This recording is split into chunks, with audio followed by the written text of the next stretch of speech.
کسی کو نامحرم سے محبت ہو جائے اور بعد میں پتہ چلے کہ نامحرم سے محبت کرنا حرام ہے، تو ایسی صورت میں ہم اس کا دل توڑ سکتے ہیں یا نہیں؟ منت مان کر بھول جائیں تو ایسی صورت میں اسلام کیا کہتا ہے؟ قرآن یا پرانی کتابیں کہ جو پڑھنے لائق نہیں رہ جاتی، ان کا ہم کیا کریں؟ آئیے ان سوالات کے جوابات جانتے ہیں اس ایپیسوڈ میں۔ سبیل کمنٹ، مختصر وقت میں 100 سے زائد علماء کے ذریعے شرعی سوالوں کے جوابات۔ آپ اپنے سوال سبیل کمنٹ پروگرام کے کمنٹ باکس میں پوچھ سکتے ہیں۔ ہر ٹیوزڈے اور تھرسڈے دوپہر 1:30 پر سبیل میڈیا پر۔ بسم اللہ الرحمن الرحیم۔ ناظرین کرام، السلام علیکم۔ سبیل کمنٹ کے اس نئے پروگرام میں آپ کا تہ دل سے استقبال ہے۔ امید کرتے ہیں کہ آپ بخیر عافیت ہوں گے۔ ناظرین کرام، کل کی تاریخ بہت ہی عظیم اور باسعادت تاریخ ہے۔ کل جناب زہرا سلام اللہ علیہا کی ولادت کی تاریخ ہے۔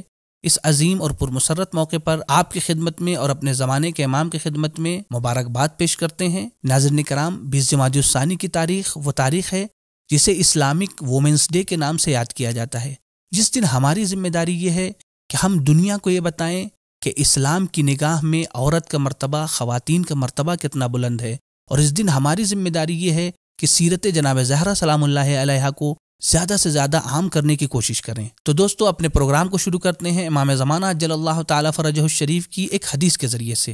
امام زمانہ عجل اللہ تعالی فرجہ الشریف ارشاد فرماتے ہیں، ان لی فی ابنۃ رسول اللہ اسوۃ حسنہ، بے شک جناب زہرا سلام اللہ علیہا کی سیرت ہمارے لیے بہترین نمونہ عمل اور آئیڈیل ہے۔ دوستو، اس حدیث میں امام زمانہ عجل اللہ تعالی فرجہ الشریف نے جناب زہرا سلام اللہ علیہا کی سیرت اور آپ کی ذات مبارکہ کو اپنے لیے اسوہ عمل اور آئیڈیل قرار دیا ہے۔ بی بی کی ذات تمام عالم انسانیت کے لیے، کوئی بھی مرد ہو، کوئی بھی عورت ہو، ہر شخص کے لیے بی بی کی ذات اور بی بی کی سیرت نمونہ عمل اور آئیڈیل ہے۔ لہذا ہماری ذمہ داری یہ ہے کہ ہم بی بی کی ذات سے اور ان کی سیرت پر عمل کرنے کی زیادہ سے زیادہ کوشش کریں۔ ناظرین کرام، اگر آپ ہم سے کوئی سوال کرنا چاہتے ہیں تو سوال سے پہلے #Q for سبیل کمنٹ لکھیں، پھر اس کے بعد اپنا سوال لکھیں، سوال کے بعد اپنا نام لکھیں اور اپنے شہر کا بھی نام لکھیں تاکہ آپ کے سوالات آسانی سے ہم تک پہنچ سکیں۔ اور اگر آپ اپنا کوئی پرسنل سوال پوچھنا چاہتے ہیں تو سبیل کمنٹ کی Gmail ID پر سوال پوچھ سکتے ہیں۔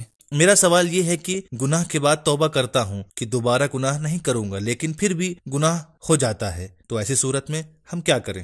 گناہ سے استغفار کے بعد بھی اگر انسان سے گناہ سرزد ہوں تو اس کے بچنے کے لیے علماء نے روایات کے تناظر میں کچھ اصول بتائے ہیں۔ اگر انسان ان اصول کا پابند ہو تو یقین ہے کہ پروردگار عالم کی توفیق شامل حال ہوگی اور انسان خود کو گناہوں سے بچا سکتا ہے۔ ان میں سے ایک چیز ہے گناہ شناسی اور اس کے نقصانات کو سمجھنا۔ پہلا کام تو یہ کہ انسان گناہ کو پہچانے، اس کے نقصانات کو پہچانے، اس سے دنیا اور آخرت میں کیا جو ہے نقصانات ہیں، کیا چھنتا ہے، کیا دور ہوتا ہے، کیا بدبختیاں اس کے لیے شامل حال ہوتی ہیں اور اس کے انجام کیا ہو سکتے ہیں۔ تو یہ پہلا مرحلہ ہے کہ جس پہ انسان غور کرے، فکر کرے۔ دوسری چیز ہے اسارت نفس سے باہر نکل کر خدا محوری کا جذبہ پیدا کرنا۔ انسان نفس کی اسیری سے خود کو آزاد کرے، چونکہ نفس ہے جو انسان کو گناہوں کی طرف راغب کرتا ہے، گناہوں کی طرف ہدایت کرتا ہے۔ اس سے انسان باہر نکل کے خدا محوری کو جو ہے جذبہ پیدا کرے، خدا پسند راستوں کو اپنائے۔ اس لیے کہا گیا یاد خدا کے اسباب کو زیادہ سے زیادہ کرے۔ ہر وہ راستہ جسے خدا راضی ہے، خدا خوش ہے، اس کی طرف توجہ دے اور اس پر عمل کرنے کی کوشش کرے۔ تیسرے اصول کے عنوان سے جو علماء نے بیان کیا وہ محاسبہ نفس ہے۔ انسان اپنے اعمال کا روزانہ محاسبہ کرے، صبح سے لے کر جب اٹھتا ہے اور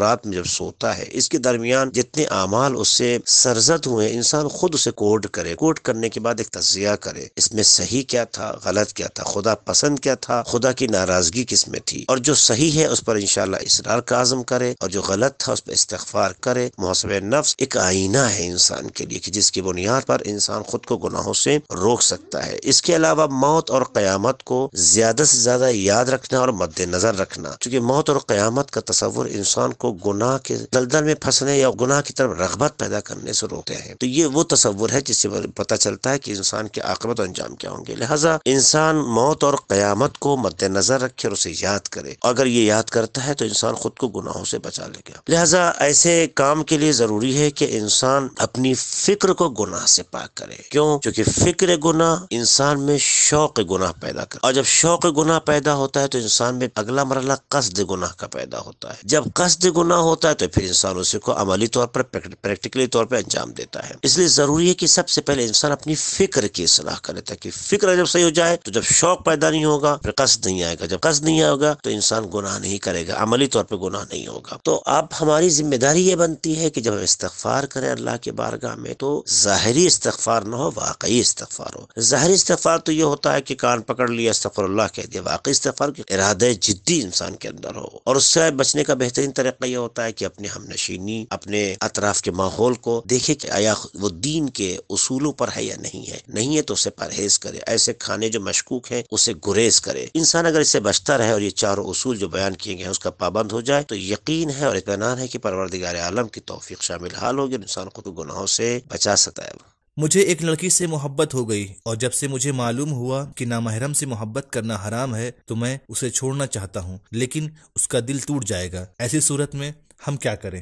سب سے پہلی بات یہ کہ اگر آپ کو واقعی ان سے محبت ہو گئی ہے تو پھر آپ اسٹیپ لیں اور آپ اپنے فیملی والوں کو ان کے گھر بھیجیں اور ایک پروپوز کریں تاکہ آپ کی جو ہے وہ پراپر شرعی طریقے سے جو ہے آپ کا نکاح ہو. اور رخصتی اگر ہو سکتی ہے تو ہو جائے، نہیں تو بعد میں ہو جائے، تاکہ آپ ایک دوسرے سے بات کر سکتے ہیں اور یہ محبت جو آپ دونوں کے درمیان ہے یہ اس میں خدا کی رضا شامل ہو اور یہ آپ کی اچھی زندگی سٹارٹ ہو. یہ اس کا پراپر طریقہ ہے. لیکن اگر آپ سمجھتے ہیں کہ یہ رشتہ نہیں ہوگا اور یہ ممکن نہیں ہے تو پھر آپ بالکل آپ جو ہے وہ اس لڑکی کو بتائیں کہ ہمارا رشتہ کیونکہ نہیں ہو سکتا اس وجہ سے ہمارا بات کرنا بھی صحیح نہیں ہے، اور اس میں کوئی ایسی بات نہیں ہے کہ دل دکھے گا یا نہیں دکھے، کیونکہ اس کی بنیاد ہی صحیح نہیں ہے، کیونکہ بنیاد میں ہی پرابلم ہے، تو اس لیے اس کو یہیں روکنا مناسب ہے. دوستو ہماری ایک بہت ہی اہم ویڈیو ہے اسلامک وومنز ڈے کے سلسلے سے، جس پر کمنٹ کرتے ہوئے سجاد خان صاحب لکھتے ہیں، ماشاء اللہ یہ ویڈیو بہت ہی اچھی ہے. سبیل میڈیا کلپ اور ویڈیوز زندگی کا کوئی بھی راستہ ہو ہر راستے پر رہنمائی کرتا ہے.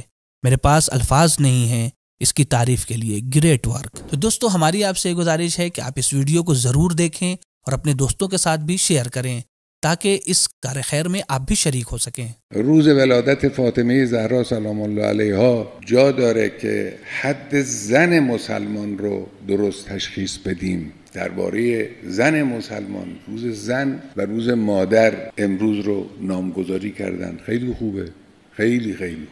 آپ نے rose day, propose day, Valentine day یہ سارے نام تو سنے ہی ہوں گے. یہ تمام ڈیز اس لیے ہیں تاکہ ایک جوان سے اس کی معصومیت کو چھینا جا سکے، اس کی پاکیزگی کو چھین لیا جائے. وہیں اس کے برخلاف علماء کہتے ہیں کہ ہم اسلامک وومن ڈے منائیں. آج اسلاموفوبیا کا زمانہ ہے. اسلام کے چہرے کو بگاڑ کر دنیا کے سامنے پیش کیا جا رہا ہے. بتلایا جا رہا ہے کہ اسلام میں عورت مظلوم ہے، کمزور ہے. اس لیے ہماری ذمہ داری بنتی ہے کہ ہم اسلامک وومنز ڈے کو پورے زور و شور سے منائیں. جناب زہرا سلام اللہ علیہا کی سیرت کو پوری دنیا کے سامنے پیش کریں، کیونکہ آپ بہترین رول ماڈل ہیں. اسلامک وومنز ڈے جناب زہرا سلام اللہ علیہا کی ولادت باسعادت کا دن ہے. اس دن ہمیں چاہیے کہ اپنے گھر کی خواتین کا شکریہ ادا کریں، ان کی قدردانی کریں، ان کو تحفے دیں. مثال کے طور پہ آپ اپنی والدہ کے لیے چاہے گلاب کا پھول ہی کیوں نہ ہو انہیں گفٹ دیں، ان کا شکریہ ادا کریں. اور اس فنکشنز اور سیلیبریشنز کی امیجز اور تصویروں کو آپ ہمیں اس نمبر پہ بھیج سکتے ہیں تاکہ ہم اسے اپنے پروگرام میں شامل کر سکیں، اور اس ہیش ٹیگ کے ساتھ سوشل میڈیا پر بھی آپ انہیں شیئر کر سکتے ہیں. قرآن اور اسلامک بکس جو پرانی ہو گئی ہیں اور قابل استفادہ نہ ہوں تو ایسی صورت میں ہم کیا کریں؟ ہمارے ایک بھائی نے یہ سوال کیا ہے کہ اگر قرآن اور دیگر دینی و مذہبی کتابیں بہت زیادہ پرانی ہو جائیں اور استعمال کے قابل نہ رہیں تو ان کا کیا کرنا چاہیے؟ تو جواب کے طور پہ عرض ہے کہ ایسی صورت میں قرآن اور ان دینی کتابوں کو احترام کے ساتھ پاک اور صاف جگہ پر دفنا دینا چاہیے، ایسی جگہ پر کہ جہاں دفن کرنے پر ان چیزوں کی بے حرمتی لازم نہ آتی ہو. بعض دفعہ ہم کسی چیز کے لیے منت مانگتے ہیں اور اس میں سے کچھ بھول جاتے ہیں، تو جو منت بھول گئے ہیں اسے کیسے ادا کریں؟ تو سب سے پہلے یہ عرض کر دوں کہ جسے ہم منت کہتے ہیں یہ وہی نذر ہے کہ جس کے احکام شریعت میں بیان ہوئے ہیں اور جس کو ادا کرنا واجب ہے. البتہ نذر کا ادا کرنا اس وقت واجب اور لازم ہے کہ جب نذر شرعی ہو. نذر شرعی کیا ہے؟ نذر شرعی یہ ہے کہ اس طرح سے نذر کی جائے کہ اگر ہمارا یہ مریض اچھا ہو جائے گا تو خدا کے لیے ہم پر واجب ہے اور ہمارے ذمے ہے کہ ہم اتنے روپے فقیر کو دیں گے، یعنی خدا کا واسطہ دیا گیا ہو۔ لیکن اگر اس طرح نظر کیا گیا ہے کہ اگر یہ مریض اچھا ہو جائے گا تو ہم 500 روپے فقیر کو دیں گے، یا یہ کہے کہ میں منت مانتا ہوں اگر ہمارا مریض اچھا ہو جائے گا تو ہم فلاں کار خیر انجام دیں گے یا فلاں رقم جو ہے وہ فقیر کو دیں گے، یعنی نظر میں خدا کا واسطہ نہ دے، تو اس صورت میں نظر شرعی نہیں ہوگی اور اس کا انجام دینا واجب نہ ہوگا۔ حتیٰ اگر ائمہ علیہ السلام کا واسطہ دے کر نظر کی جائے کہ امام حسین کے لیے اگر ہمارا یہ مریض اچھا ہو جائے گا تو ہم فلاں کام انجام دیں گے، تو یہ نظر شرعی نہیں ہے اور اس کا انجام دینا واجب نہیں ہے۔ اگرچہ بہتر یہ ہے کہ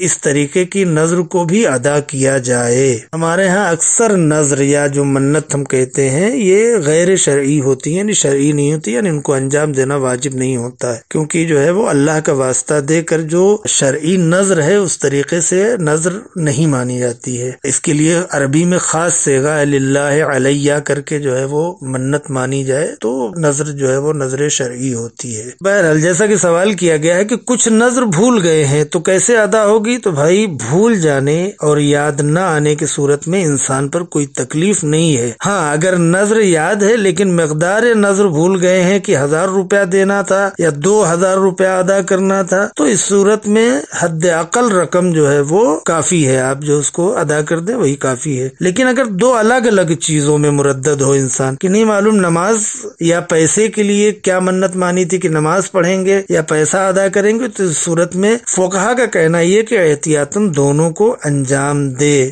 مصحف فاطمہ کیا ہے؟ کیا باڈی پارٹس کو ڈونیٹ کیا جا سکتا ہے؟ اور میں جس لڑکی کو چاہتا ہوں میرے والدین اس سے شادی کرانے کے لیے راضی نہیں ہیں، تو میں کیا کروں؟ ان سوالوں اور اس کے علاوہ اور بھی سوالوں کے جوابات کو جانیے اس ایپیسوڈ میں۔